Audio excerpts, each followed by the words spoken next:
Alors bienvenue. Aujourd'hui, on va décortiquer ensemble l'épisode 14 de la saison 2 de Xalisso.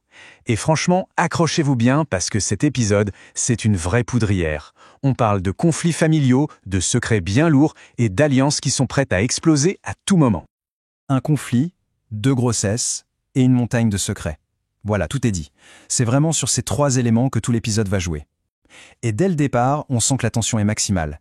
Les enjeux sont juste énormes et on comprend que le moindre mot, le moindre regard, hop, ça peut tout faire basculer. Bon, on entre tout de suite dans le vif du sujet. L'épisode s'ouvre et c'est le chaos total dans la maison. La famille est vraiment secouée par deux crises très, très profondes qui mettent tout le monde à rude épreuve. Je suis aussi belliqueuse qu'elle. Waouh! L'épisode démarre sur les chapeaux de roue avec une bagarre, une vraie confrontation physique super violente entre Anta et Mati.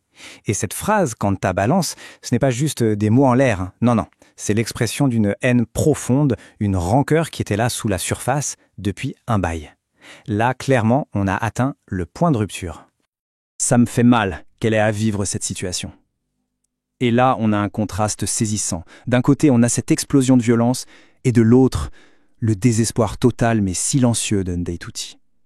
Depuis l'humiliation de son mariage qui a été annulé, elle est complètement anéantie. Elle ne mange plus, elle s'isole. Et cette phrase, c'est sa sœur qui l'a dit. Et ça montre à quel point toute la famille souffre de la voir comme ça. On a donc vraiment deux crises en parallèle. Une qui explose aux yeux de tous, et une autre intérieure qui ronge de l'intérieur. Alors là, après ce chaos du début, attention, les masques tombent. Et ce qu'on va découvrir va absolument tout changer. Préparez-vous à une avalanche de révélations, toutes plus dingues les unes que les autres. Et tout commence avec Omar. C'est vraiment le premier domino qui tombe. Pendant la bagarre, sa réaction est bizarre. Tout le monde s'attendait à le voir perdu, confus, comme d'habitude, mais non. Il réagit avec un calme, une logique, c'est complètement déstabilisant. Et là, on comprend. C'est le premier indice énorme que sa soi-disant maladie a disparu. Et ça rebat toutes les cartes du pouvoir dans cette maison. Et là, c'est une vraie cascade de vérité qui s'abat. D'abord, première révélation. On apprend que la fameuse dette envers la famille de Biransek, elle a été remboursée depuis longtemps. Ce qui, au passage, innocente complètement Moudoudiane. Ensuite, ça monte d'un cran. Une des femmes de la famille avoue que le père de son enfant, ce n'est pas son mari. C'est son ex, et il l'a fait chanter avec ça. Et comme si ça ne suffisait pas, on découvre que Soda Marem est au courant et qu'elle se sert de ce chantage pour manipuler tout son monde. C'est incroyable, chaque vérité en révèle une autre, et tout le château de cartes de mensonges de la famille commence à s'écrouler. Je sais tout. J'ai tout entendu.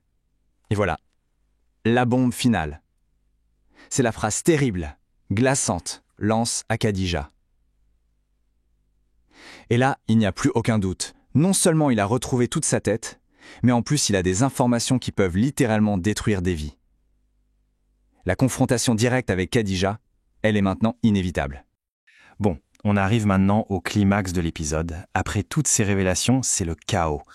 Et face à ça, la famille va tenter, de manière assez désespérée, de rétablir une sorte de paix, mais on va voir que c'est une paix de façade.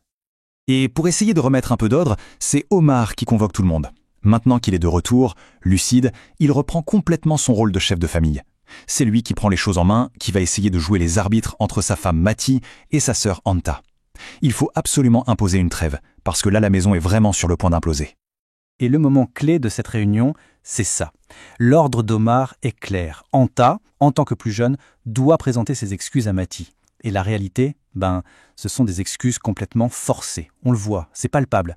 Les mots sont là, mais le ressentiment est visible dans son regard, dans toute son attitude.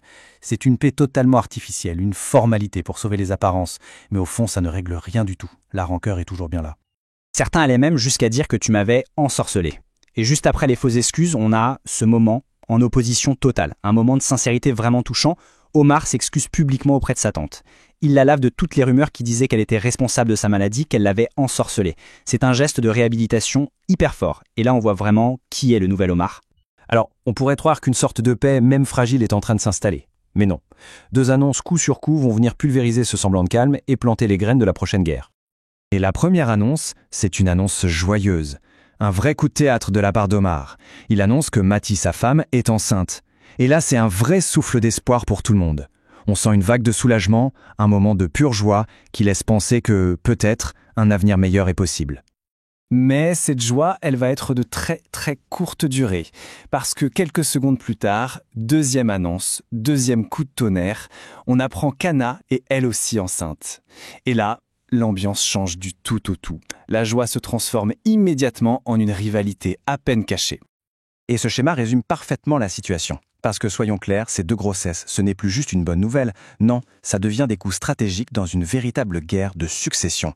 Une guerre pour l'héritage et surtout pour le contrôle de la maison. La question maintenant, c'est quel héritier va l'emporter? Elles veulent s'approprier de mon bien. Je ne me laisserai pas faire. Et voilà, la réaction de Khadija, pleine de fureur. Elle confirme absolument tout. Pour elle, cette deuxième grossesse, c'est une attaque.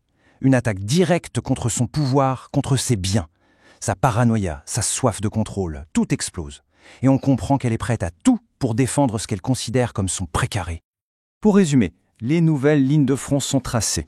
Cette fausse paix, en fait, elle a juste ouvert de nouvelles guerres. On a maintenant une course à l'héritier entre Mati et Anna. On a toujours cette histoire de chantage avec l'enfant secret qui peut exploser n'importe quand.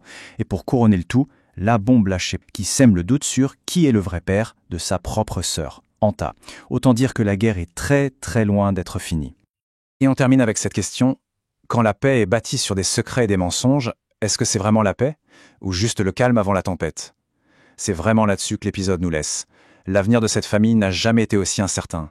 Cette paix de façade, on sent bien que ce n'est qu'un court répit avant une tempête qui risque d'être encore plus dévastatrice. La question de ce qu'est une vraie réconciliation, elle reste entière.